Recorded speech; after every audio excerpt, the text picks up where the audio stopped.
I'm here with Brian, who's a grower from Mount Benson. Brian, tell us about your most recent vintage. 2018 was quite a long, dryish vintage, so it had excellent weather throughout. So we think it'll be the flavour development in our fruit was absolutely fantastic.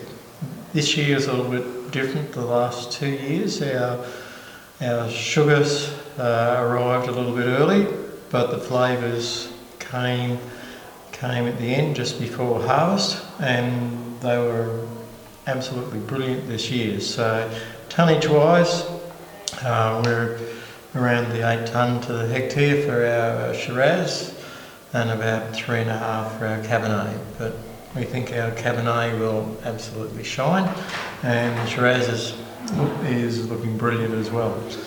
Perfect. And what's your overall feel of the current grape growing industry in SA?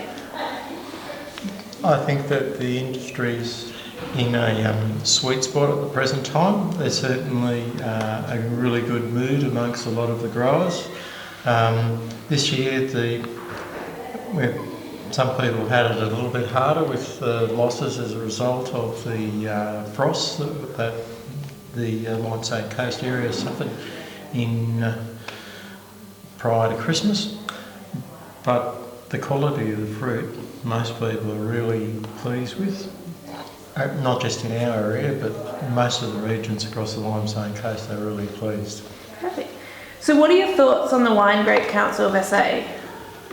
I think that it's something that we actually need going forward. The advocacy role that it actually plays is really important, and we actually need to ensure that it can exist and go forward, and it just keeps doing what it's actually been doing. And I guess there's a plea there to a number of the growers to actually get behind and actually help support keeping it going and keeping it great.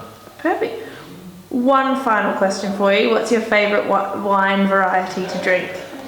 I've been a Shiraz drinker primarily, most probably for the last 15 years, and that hasn't changed recently.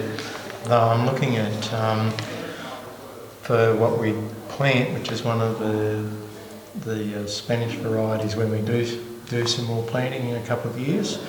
But we're just sort of working out which one we're going to plant, and some of the rootstock trial work and that, because we're planning to do it on rootstock, is all sort of part of the mix, but we haven't really decided. So we'll do some Pinot Chardonnay because we want to actually do some Champagne, but we also want to look at some of those alternate varieties that we think we can do really well over on the coast. Perfect. Thank you so much, Brian.